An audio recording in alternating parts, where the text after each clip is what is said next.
The marble lobby of Meridian Financial's flagship branch in downtown Chicago gleamed under the soft glow of chandeliers, its grandeur a testament to the institution's status as one of the top 10 national banks in the United States. The air was cool, scented faintly with the polish of wealth and power, and the rhythmic hum of cash-counting machines provided a subtle backdrop to the morning's transactions. At 9:15 a.m. on a crisp Tuesday in July 2025, the revolving glass doors spun, admitting a woman whose presence would soon unravel the carefully curated facade of this prestigious branch. Angela Freeman stepped into the lobby, her posture straight, her expression composed. She wore a simple navy hoodie, dark slacks, and a plain baseball cap pulled low over her forehead. Her natural hair was styled conservatively, tucked neatly beneath the cap, and her makeup was minimal, just enough to accentuate her features without drawing attention.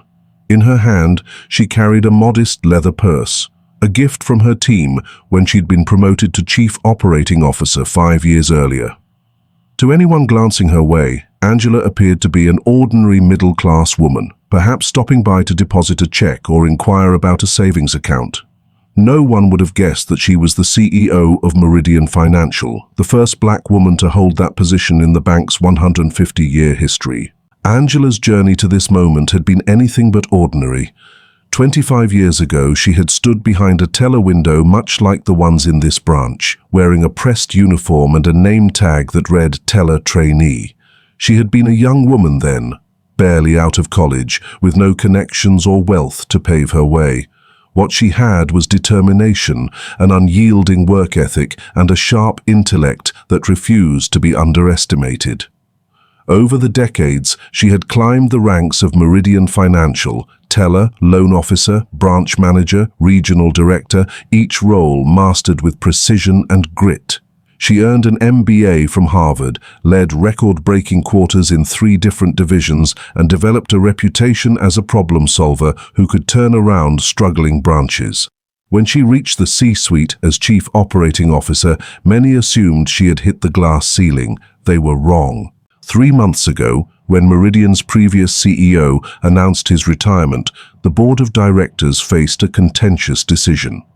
Despite Angela's impeccable credentials and 2 decades of loyal service, several board members privately questioned her readiness to lead. Their concerns, cloaked in corporate jargon, centered less on her qualifications and more on whether major clients would accept a black woman as the face of the company. After a heated vote, Angela Freeman became CEO, her acceptance speech both gracious and pointed. I will ensure that every client, every employee, and every community we serve experiences the same level of respect and excellence, no exceptions. Those words were not empty promises. Behind closed doors, Angela had been tracking a disturbing pattern in customer complaints. While overall satisfaction scores appeared strong, a deeper dive into the data revealed disparities in service quality, particularly at certain branches and among certain demographics. Customers of color reported feeling unwelcome, scrutinized, or outright dismissed. Formal complaints were few, but exit interviews told a different story. People were leaving, taking their business elsewhere, without elaborating on the reasons. Angela knew that relying on reports and second-hand accounts wasn't enough. To understand the unfiltered reality her customers faced, she needed to see it for herself. That's why she stood in the lobby of the flagship branch this morning, disguised as an ordinary customer. The undercover boss approach wasn't a gimmick, it was a necessity. Angela took a seat in the waiting area, her eyes scanning the room while her fingers scrolled idly on her phone, a pretense to blend in. She observed the customer service dynamics unfolding around her, and what she saw in those first 15 minutes was more revealing than 1,000 surveys. A white businessman in a tailored suit entered the branch, his polished shoes clicking against the marble floor. Before he even reached the counter, a staff member intercepted him with a warm smile. "Good morning, sir. How can we help you today?" The man was escorted directly to a private desk, bypassing the line entirely. Minutes later, an elderly Asian couple stepped through the revolving doors. They were directed to take a number and wait, No smile or warmth offered, just a curt point toward the seating area. A young white woman in casual clothes approached the quick service counter, and the teller chatted with her amicably, asking about her weekend plans. Her transaction was completed in under 2 minutes. Then a Hispanic man in a janitor's uniform stepped up to the same counter. Suddenly, there were additional questions, requests for multiple forms of ID, and a suspicious glance from the teller. His simple check-cashing transaction took nearly 10 minutes. Angela watched this pattern repeat 6 more times before she decided to approach the counter herself. By then, she had been waiting for 37 minutes, despite the branch being only moderately busy. 3 white customers who arrived after her had already been served. She stepped up to the window of a young teller named Beth, whose name tag gleamed under the fluorescent lights. Beth's smile faltered as Angela approached, her tone noticeably cooler than it had been with the previous customer. "How can I help you?" she asked, her eyes flicking briefly to Angela's modest attire. "I'd like to make a withdrawal, please," Angela said, sliding her driver's license and a withdrawal slip across the counter. The amount written on the slip was $115,000, a significant sum, but well within the daily limit for her account type. Beth's eyes widened slightly as she read the amount. She picked up Angela's ID, examining it closely, then looked back at Angela as if confirming they were the same person. "This is a large amount," she said, her voice rising just enough to catch the attention of the teller at the next window. "I'll need to verify this." "Yes, it is," Angela replied calmly, "but it's within the daily limit for my account." Beth didn't respond. Instead, she turned to whisper something to Mark, the senior teller at the adjacent station. Mark glanced over, nodded, and strode over to stand behind Beth, his broad frame looming over the counter. "Is there a problem here?" he asked loudly, his question directed not at Beth, but at Angela. Heads turned throughout the lobby, customers stared, and an older woman clutched her purse tighter, as if Angela's presence alone posed a threat. Angela felt the weight of every eye in the room, the silent judgment, the immediate assumption that she was doing something wrong. Yet her composure remained unshaken. She placed her bank card on the counter alongside her ID. "No problem at all," she said evenly. "I'm simply making a withdrawal from my account." Mark picked up her ID, studying it with exaggerated scrutiny. "We've been seeing some unusual activity on these types of accounts lately," he said, emphasizing these types just enough to make his meaning clear. "We need to be extra careful." "What types of accounts would those be exactly?" Angela asked, her voice steady but sharp. Mark ignored the question. "Beth, can you pull up the account history, please? Let's see what kind of transaction patterns we're looking at." As Beth tapped at her keyboard, another staff member, Richard, drifted over. His name tag identified him as a customer service representative. He leaned in and whispered to Mark, just loud enough for Angela to hear, "Probably one of those money laundering or check cashing schemes." His tone dripped with contempt as he looked Angela up and down, taking in her hoodie and natural hair with a smirk. "We just need to verify the funds are actually yours," he added with false sweetness. "You understand, right? It's for your protection." The humiliation was calculated, deliberate, and practiced. Yet Angela stood her ground, her dignity intact. "I understand the need for security," she said, her voice unwavering. "I've provided my identification and bank card. I'm a customer of this bank and have been for many years. I'd like to complete my transaction now, please." That's when Jessica Keller, the branch manager, was called over. She strode across the lobby with the confidence of someone who had never been questioned in her 15 years at Meridian Financial. Her blonde hair was pulled back in a sleek bun, her tailored blazer and polished heels exuding authority. Her expression was a practiced blend of concern and control as she approached Angela. "Ma'am," she said, her voice dripping with condescension, "I understand there's some confusion about your withdrawal request." "There's no confusion on my part," Angela replied, her tone polite but firm. "I'm simply trying to access my own money." Jessica's smile didn't reach her eyes. $15,000 is a significant amount of cash, she said, emphasizing the amount as if it were unthinkable.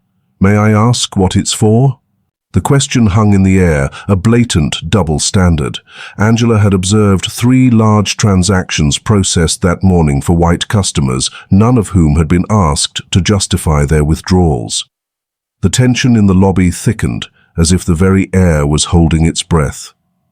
Customers watched openly now, some with discomfort, others with curiosity. A young white mother with 2 children paused her transaction at the next window, pulling her children closer and whispering something in their ears, her eyes fixed on Angela. "I'd like to speak with someone who can actually help me complete my transaction," Angela said, her voice steady. "Someone with the authority to override whatever concerns you seem to have." Jessica's smile tightened, a flash of anger crossing her features at being challenged. "Ma'am, I am the highest authority in this branch," she said, leaning in slightly, her voice dropping to a stage whisper audible to everyone nearby. "I'm the manager. There's no one else for you to speak with." She paused, her eyes narrowing. "Perhaps you might be more comfortable at the check-cashing place down the street.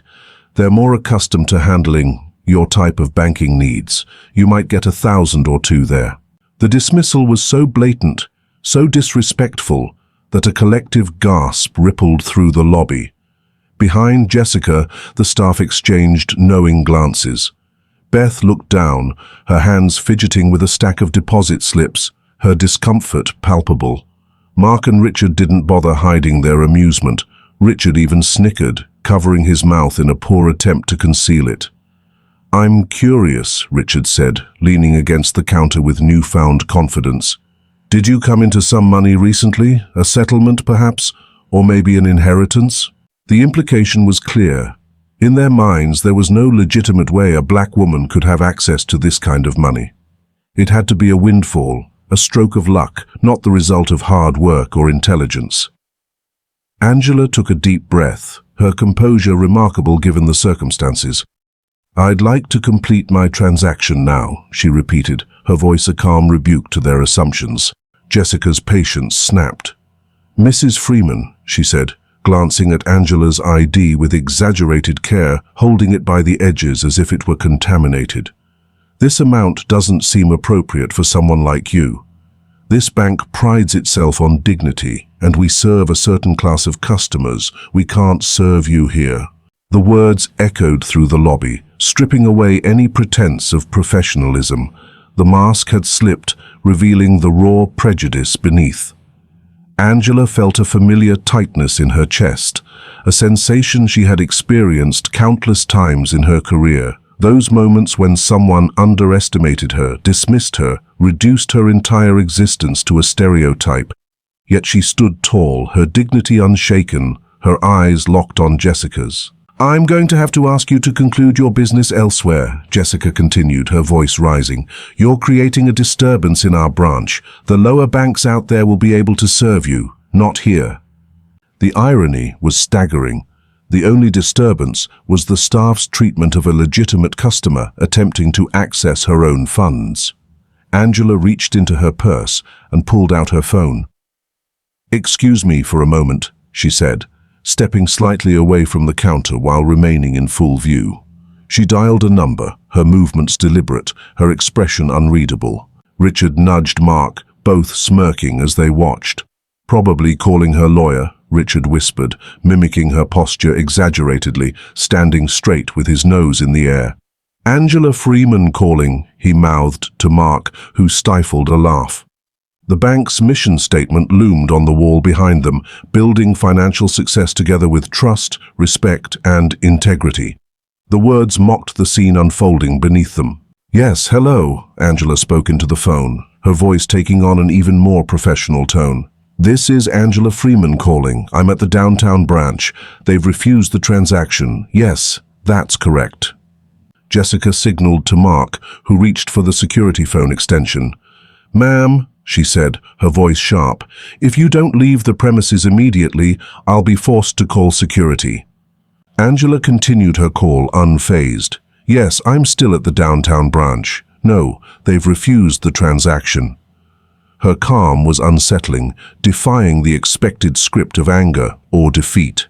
The large wall clock ticked loudly, marking each second of the standoff. It was 10:17 a.m., a time that would soon be etched into termination documents.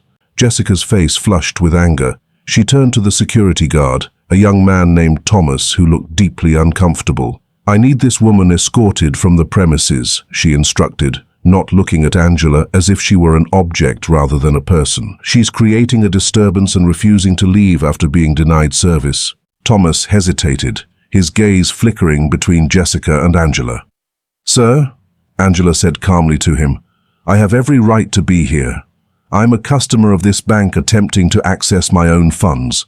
I have provided all required identification and have broken no rules or laws." Jessica's anger flared at the guard's hesitation. "This is a private business, and we reserve the right to refuse service to anyone who may be attempting to commit fraud," she snapped. The accusation of fraud, leveled without evidence, hung heavily in the air. Angela turned slightly, speaking her final words into the phone. "Diane, I need you in the downtown branch now." The name hit Jessica like a physical blow. Diane, as in Diane Porter, head of operations for the entire bank. Angela knew her, had her direct number. A flicker of uncertainty crossed Jessica's face, the first crack in her confident facade. Who was this woman really? Was she name-dropping to intimidate? Jessica's arrogance reasserted itself. People like her always tried to bluff, she thought. But the air had changed, like the pressure drop before a storm. The grand double doors of the branch burst open, slamming against the walls with a thunderclap that reverberated through the lobby. Diane Porter strode in, her presence commanding immediate attention. As head of operations, second only to the CEO, she carried an air of unassailable authority. Her tailored navy suit and designer heels clicked sharply against the marble floor, her expression one of barely controlled fury. "Stop this immediately," Diane commanded, her voice freezing everyone in place. Jessica's practiced smile faltered as she recognized the executive. In her 15 years managing the branch, Diane had visited only a handful of times, always with advance notice. Her unannounced arrival, coupled with her palpable anger, triggered a flicker of fear in Jessica's eyes. Jessica stepped forward, smoothing her hair nervously. "Miss Porter, what an unexpected pleasure. Is there something... Do you have any idea who this is?" Diane cut her off, gesturing toward Angela. The question hung heavily in the air. Jessica glanced at Angela, then back at Diane, confusion giving way to dread. The other customers in the branch had stopped all pretense of conducting their own business. Some pulled out phones to record the confrontation, while an elderly woman nodded in satisfaction as if sensing justice was near. Diane approached Angela, her demeanor softening with profound respect. "I am so deeply sorry you experienced this, especially here," she said, her voice carrying through the silent lobby. Then she turned back to the staff, her expression hardening. "This," she announced, "is Angela Freeman, the CEO of Meridian Financial, your boss." The words landed like a bombshell. Jessica staggered backward, her face draining of color.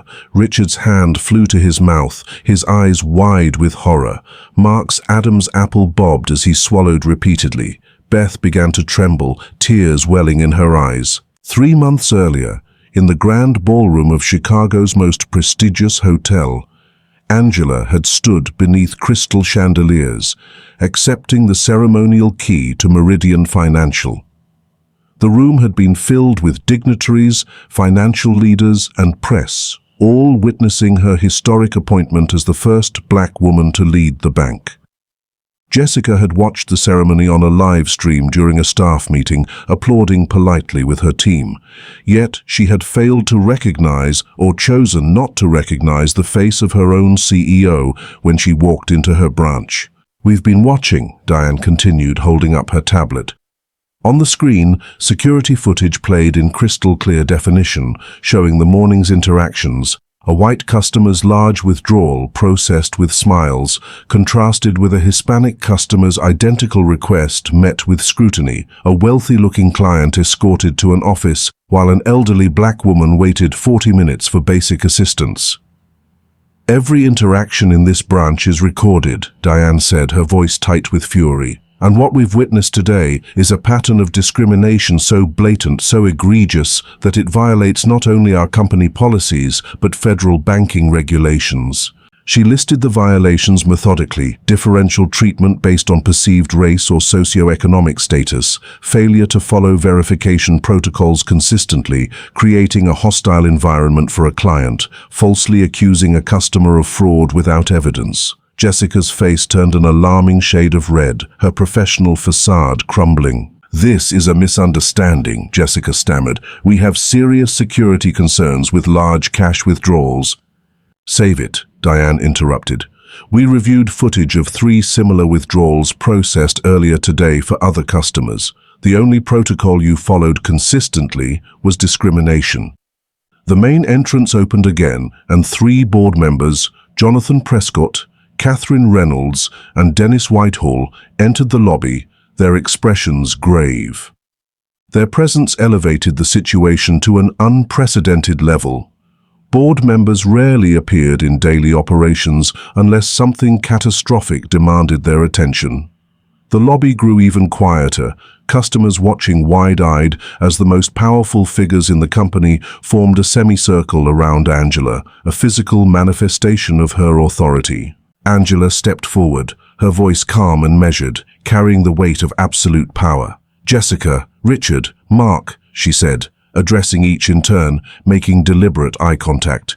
"You are terminated, effective immediately. Your actions today demonstrate that you are fundamentally incompatible with the values of this institution and the legal requirements of fair banking practices." Jessica's face contorted with shock, anger, and humiliation. "You can't just—" she began, but Angela raised a hand, silencing her. "I can, and I have," Angela said simply. "Thomas," she nodded to the security guard, "please escort these former employees to collect their personal belongings and then off the premises." Thomas straightened, nodding with newfound purpose. "Yes, ma'am." As security led the 3 disgraced employees toward the back offices, the remaining customers and staff watched in stunned silence. There was no cheering, no celebration, just the solemn witnessing of accountability.